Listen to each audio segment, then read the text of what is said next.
On Breakfast, we've been bringing you the story of 80-year-old Paul Harvey. He's a former music teacher. He lives with dementia, and his piano skills have turned him into an internet sensation. Using just 4 notes, his original composition went viral and inspired the BBC Philharmonic Orchestra to release a collaboration single. Now, after becoming the most downloaded UK track of this week, the duet has now entered the official chart. Now, let's show you the moment Paul found out that news. It's brand new on the official chart from Radio 1 at number 32, Paul Harvey and the BBC Philharmonic, 4 Notes, Paul's Tune.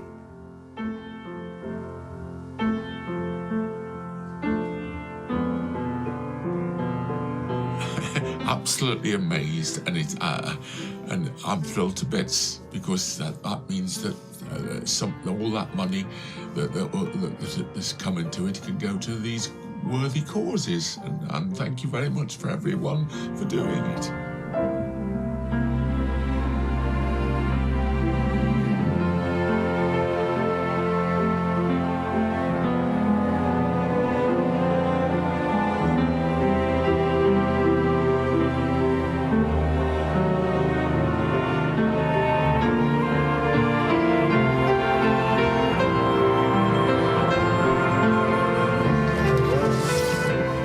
Can you open it for me? Yes, of course. Look at this. Paul Harvey, 4 Notes, Paul's Tune, orchestrated by Daniel Whibley and the BBC Philharmonic Orchestra. And you open it up and there it is to Paul with love from the BBC Philharmonic. Oh. Wasn't that nice?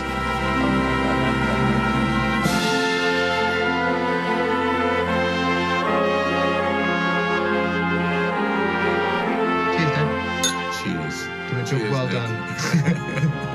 And thanks for all your help, because I couldn't have done it without you, love. I couldn't have done it without you. Love you. I love you as well. Bye. What do you mean bye? I don't. Do you know, one of the lovely things, whenever I've seen Paul, do you know, when he's filmed and he's doing those little pieces, he always ends up laughing. He always laughs at everything he does. I mean, it's just a joy. He's got a real joy about it. And let's speak to director of the BBC Philharmonic, Simon Webb. Morning to you, Simon. I mean, I tell you what I'm thinking there. We saw the moment he opened up, you know, that little folder, and he's seen the words, your collaboration. You must be chuffed that this has happened at all. Well, we're thrilled. Morning, Charlie. Morning, Naga. Morning. We're absolutely... Because I think this is a perfect example of public service broadcasting. It's why we have orchestras in the BBC. We just listen to our audiences. They suggest we do something, and when we can, we do. And this was for us. It was just the perfect combination, really. You know, there's a very powerful message about so many things, of course, about dementia and music, also about the love between a father and a son. But you know, Paul was clearly a very inspirational music teacher, and the opportunity this gives us just to amplify some of those stories is, you know, that's what we're about, working with people just to tell these really powerful stories. And when you have people like Dan Whibley in the orchestra, is such a talented bass player and arranger, and he's the person who, you know, he said to me, shall I just send Paul a score? Shall I just print it off and send it to him? And I just thought, our musicians care so much about who we connect to, who we work with. People like Paul Harvey, you know, and it's about our musicians, it's about how they connect, it's about the power of music, and really we're just so pleased to be able to do this. And you know, Simon, at this moment in time, particularly in lockdown too, it's just wonderful, isn't it, to be creative and to just use your talents and express all that joy and, you know, the sentiment of what Paul had put into that music and collaborate again. Yes, exactly, Naga. And, you know, an orchestra really is a community of brilliantly creative musicians, and we're really so fortunate with the Philharmonic.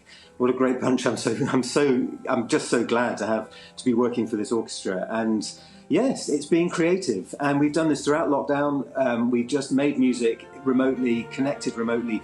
We've never met Paul. We don't know him. But we're musicians, and musicians connect, and we understand about audiences. We understand that music is such an important part of our lives now.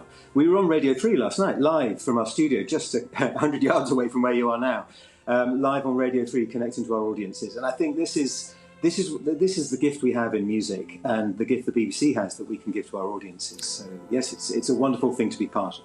On a technical note, has the BBC Philharmonic been in the charts before? Well, you know, Charlie, we've been in the classical charts plenty of times. And we've just released an album of music by Paul Ben Haim. So that one we hope will get into the classical charts. I don't think we've ever been in the pop charts. We had an album with Clean Bandit not so long ago, and with John Grant, and those did well. But I don't remember us ever charting like this. Certainly not. No. So, is the Philharmonic open to, everyday people, musicians, to give music, give ideas, and for collaborations?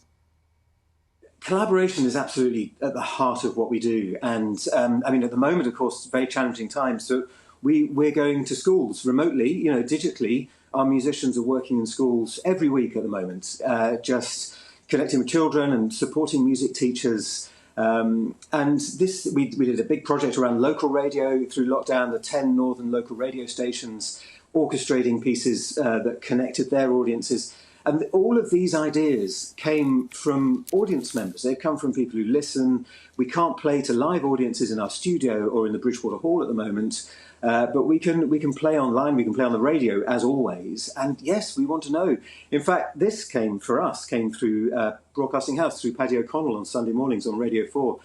And he just rang me yesterday morning and said, isn't this really what we're all about? It's listening to our audiences. And we can't do every idea, I have to be clear. We can't do every but we'll do what we can, and where it's the right project. We've got another one coming up next week. I can't quite tell you what it is, but we've got a wonderful little project coming up next week, which I'm sure people will pick up on. Can you give us a hint? Give us a little hint. Again, sorry? Give us a little hint. Well, there's a big charitable thing happening in the BBC in the next couple of weeks, which I'm sure sometimes involves some fluffy ears, that kind of stuff. We've got as so many people, parts of the BBC have. We have a big collaboration in there, but a really moving thing. We just signed it off yesterday, the audio and the visuals, and it's a really moving song, very different to this with Paul Harvey, but again, very powerful. We hope, and these collaborations, just get in touch. We're about to launch a newsletter. Get in touch. Find us on social media and stay in touch with us, because we will do whenever we can. We will connect in these ways. Good to chat this morning, Simon. Congratulations on your place in the, what do they call them now? Are they called the pop charts? Are they called the pop charts? What are they? I think so. It's the official charts. The official charts, that's what I look at. There we go. I'm not usually looking at this stuff, Charlie, Lovely to see you this morning, and the song's going to give people a lot of pleasure, I'm sure. It Thank really you. is. That was Simon Webb, Director of the BBC Philharmonic. Main story.